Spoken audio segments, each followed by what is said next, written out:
Present continuous tense. Start करते हैं present continuous tense. जैसा कि आप जान चुके हैं कि प्रेजेंट हॉल को कहा जाता है, यानी कि वो वक्त जो उस वक्त मौजूद हो या गुज़र रहा हो। और कॉन्टिन्यूस का मतलब है जिसे हम उर्दू में कहते हैं जारी, जो कि चल रहा है, हो रहा है, कॉन्टिन्यू है, प्रोग्रेस में है, डेट इज़ डिवेलपिंग और progressing, that is going on. इस टेंस को प्रेजेंट प्रोग्रेसिव टेंस भी कहा जाता है, इसलिए कि इस टेंस में जो एक्शन है वो प्रोग्रेस में है, यानी कि चल रहा है, बढ़ रहा है, हो रहा है, डिवेल्प हो रहा है। Action is going on and डिवेल्पिंग। When I was a student and I was learning tenses, I found continuous tense the most interesting and the most clear and straight and easy. शायद इसकी वजह यह है कि इस टेंस का English sentence structure Urdu sentence से मुताबिकत रखता है। इसमें इस्तेमाल होने वाले हेल्पिंग वर्ब जो कि इज़ आर एम हैं, इनके इस्तेमाल में कोई कॉम्प्लिकेशन नहीं आती। और वर्ब की आईएनजी फॉर्म, जिसे हम प्रेजेंट पार्टिसिपल कहते हैं, इस्तेमाल होती है।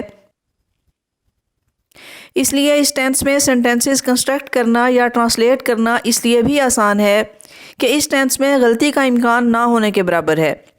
इसी तरह इसके नेगेटिव या इंट्रोगेटिव सेंटेंसेस भी कॉम्प्लिकेटेड नहीं हैं, रूल्स बहुत सिंपल हैं। तो आइए इस टेंस के सेंटेंसेस की तरफ बढ़ते हैं। देखिए कुछ sentences. I am looking for a better job, he is calling his mother, they are going to beach, she is waiting for bus. Okay, now notice here that there are three helping verbs used: is, are, am. Is for singular, are for plural and am for I. am का इस्तेमाल सिर्फ personal pronoun I के लिए ही है, ये किसी और दूसरे नाउन या प्रोनाउन के लिए इस्तेमाल नहीं किया जाता।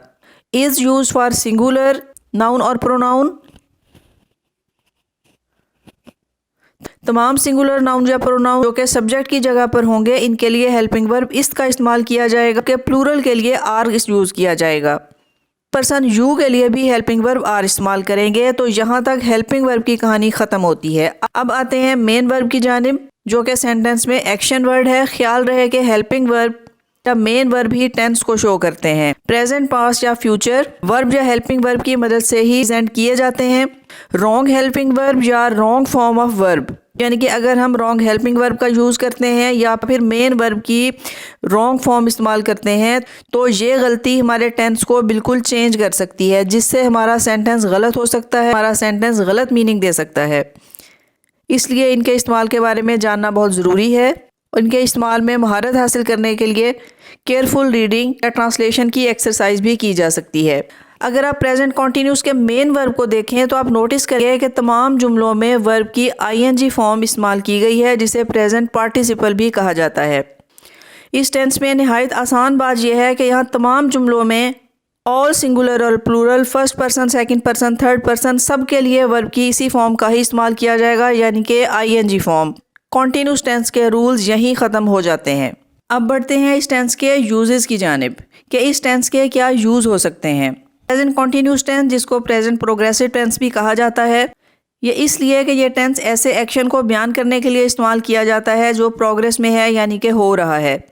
एट द प्रेजेंट मोमेंट, मौजूदा वक्त में जिस एक्शन का जिक्र कर रहे हैं या उसके मुतालिक बात कर रहे हैं, उस लम्हे ये एक्शन हो रहा है, जारी है या चल रहा है, तो इसे प्रेजेंट कॉन्टिन्यूस टेंस में बयान किया जाएगा। यहाँ तक आप बात को समझ गए होंगे। अगर आप इसके इस्तेमाल के मुतालिक एक बात और जान लें तो आपका नॉलेज आम सतह से बुलंद हो जाएगा। 1 point more ahead from common learning, वो इस्तेमाल ये है कि हम इस टेंस का इस्तेमाल कर सकते हैं to describe future in hand, यानी हम मुस्तकबिल में जो करने वाले हैं या करने जा रहे हैं, कोई इरादा या प्लान रखते हैं, तो भी यही सेंटेंस स्ट्रक्चर यूज़ कर सकते हैं।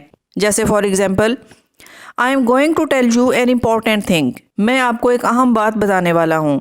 आई am going to visit my grandpa, मुझे अपने ग्रैंडपा से मिलने जाना है।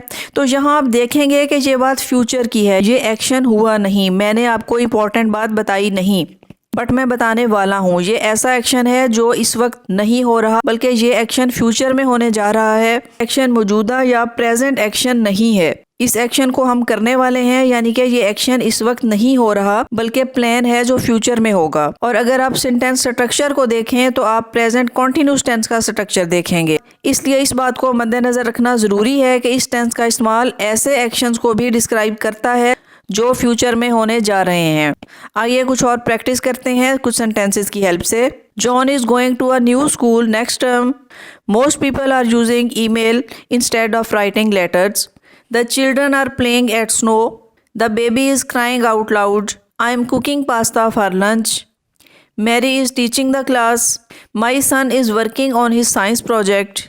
The class is going on a trip tomorrow.